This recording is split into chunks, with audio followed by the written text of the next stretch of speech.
Fils et du Saint-Esprit, un seul Dieu. Amen. Un jour, Jésus marchait dans le désert. Il marchait en Samarie. Et la Samarie, c'est au nord de la Judée. C'est au nord, au-dessus de Jérusalem. Entre Nazareth et Jérusalem, il y a une région où on a la Samarie. Et il faisait très très chaud. Et quand on a très très chaud, eh bien, on a soif. Et donc, il s'est mis à côté d'un puits. Et au même moment, il y avait une femme qui passait et qui voulait remplir de l'eau parce qu'elle avait si soif. Et Jésus lui a dit, « Femme, s'il te plaît, est-ce que tu peux me donner à boire ?» Et la femme, d'abord, elle n'était pas du tout contente, pour plusieurs choses. D'abord, c'est un homme. Ensuite, il est juif. Et les Juifs, ils n'aimaient pas du tout les Samaritains. Les Samaritains, il y avait beaucoup d'idolâtrie. Ils n'écoutaient pas toujours les enseignements de Dieu. Donc pour les Juifs, c'était des gens bas de gamme, de seconde classe. Et donc, il ne leur parlait pas. Donc, elle lui dit, mais déjà, tu es un homme, pourquoi tu parles à une femme? Et ensuite, tu es un Juif. Et moi, je suis Samaritaine. Et les Juifs, ils ne parlent pas aux Samaritains. Pourquoi tu me parles? Il lui dit, est-ce que tu peux me donner de l'eau? Il lui dit, donc elle lui dit ça. Et Jésus lui dit le verset qu'on va apprendre aujourd'hui. Quiconque boit de cette eau-là, du puits qu'a construit ton père Jacob, il aura toujours soif, mais celui qui boit de l'eau que je lui donnerai, il n'aura jamais soif. Allez, on dit tous ensemble. Mais celui qui boira de l'eau que je lui donne, que Jésus lui donne, il n'aura jamais soif. Encore une fois. Mais celui qui boira de l'eau que je lui donnerai, il n'aura jamais soif. Et après, Jésus va lui poser une question un peu bizarre. Il va lui dire, est-ce que tu peux appeler ton mari? Et en fait, elle lui a dit, je n'ai pas de mari. Mais la réalité, c'est qu'elle s'était déjà mariée 5 fois avant. Mais Jésus lui a dit, effectivement, tu as dit juste. Sur ce que tu as dit là, tu n'as pas de mari, effectivement. Mais tu en avais 5. Et celui qui est avec toi aujourd'hui, c'est pas ton mari. Donc ça veut dire que sa vie, elle était dans un désordre. Et Jésus est venu pour réparer ce désordre qui était dans la femme samaritaine. Et là, la Samaritaine, elle lui a dit, mais comment tu sais? Tu es sûrement un prophète. Donc là, on est passé, regardez, on est passé d'un homme à un juif à un prophète. Et quand Jésus lui a dit qu'il y en avait 5, alors que personne ne savait, la femme samaritaine, elle a commencé à se plaire dans la discussion avec Jésus. Au début, elle n'était pas du tout contente, pourquoi cet homme me parle, et tout petit à petit, elle était à l'aise de parler avec Jésus. Et après, Jésus lui a dit, donc la femme samaritaine, elle lui dit, mais tu peux me donner de cette eau-là? Comme ça, quand je n'aurai plus besoin de venir ici, de venir pendant la chaleur du jour, et ici, les gens dans cette ville, ils n'aiment pas parce que j'ai pas un super comportement. Et Jésus, il va lui dire quelque chose de magnifique. Il va lui dire, bravo, il va l'encourager. Et elle, la femme samaritaine, elle était un peu étonnée parce que personne dans sa vie l'avait déjà encouragée ou lui dit des mots doux. Et donc pour elle, c'était bizarre. Enfin, un homme qui n'est pas comme les autres. Moi, j'ai déjà épousé le premier, je pensais que j'allais être heureuse, et finalement, il était très méchant avec moi. Je lui ai dit, on a épousé un autre. Je me suis dit, c'est peut-être juste le premier qui était violent. Et bien, le deuxième, il lui a pas fait plaisir également. Et après, le troisième, le quatrième, le cinquième. Peut-être que c'est le mariage qui pose problème. Et quand elle a parlé à Jésus, qu'elle pensait être comme les 5 autres, et ben, elle a ressenti quelque chose de différent. Et pendant qu'elle discutait avec Jésus, en fait, tout ce qu'elle faisait, c'était de boire de cette eau-là. C'était pas de l'eau du puits.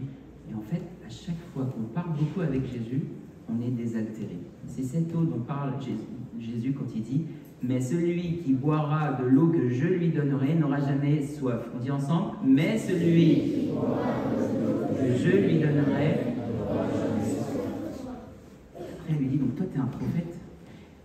Est-ce que je peux te poser une question ?» Jésus lui dit « Oui, tu peux me poser une question. » Et elle lui dit « Moi, nos parents, ils nous ont dit que... en fait, on sait qu'il faut adorer, on sait qu'il faut se prosterner. » Et là, c'est comme si elle lui disait « Moi, je veux arrêter cette vie que je menais. » C'est comme une confession. Et Jésus lui dit « C'est pas à Jérusalem comme vous pensez. Dans n'importe quel endroit, tu peux adorer Dieu. Le plus important, c'est le cœur. » C'est ce que Jésus nous dit aussi aujourd'hui.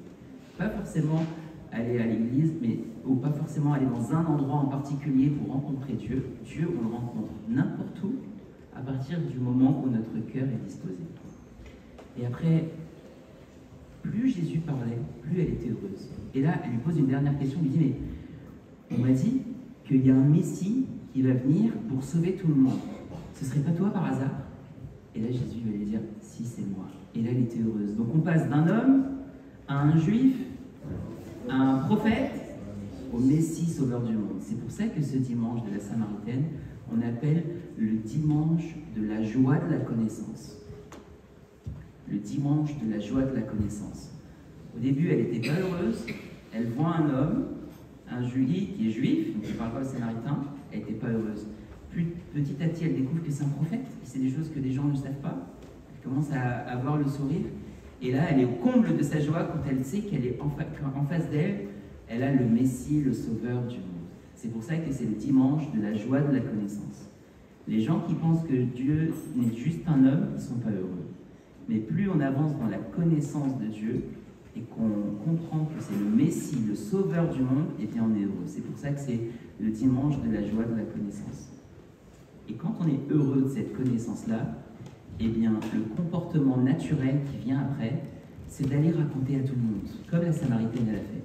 Elle est partie dans sa ville, elle dit « Venez voir, venez voir !» En fait, la joie, elle était tellement dans son cœur qu'elle voulait la partager avec tout le monde. Elle n'a pas voulu garder cette joie uniquement pour elle. Naturellement, quand on est heureux, on veut que tout le monde soit heureux avec nous. Donc elle est partie voir tous les habitants de la Samarie, elle a dit « Venez voir, j'ai rencontré un homme qui m'a raconté toute ma vie, alors qu'il ne me connaissait pas. Et c'est le Sauveur du monde. » Et les gens, bizarrement, les gens qui n'aimaient pas la Samaritaine, qui l'évitaient, qui disaient que cette femme elle est mauvaise, elle a un comportement mauvais, et bien bizarrement, ils l'ont écouté. Et ils l'ont suivi. Ils sont allés voir Jésus. « Alors donc c'est toi le Messie ?» Et ils ont discuté avec lui. Il est resté 2 jours chez eux. Ils ne voulaient pas que Jésus y parte.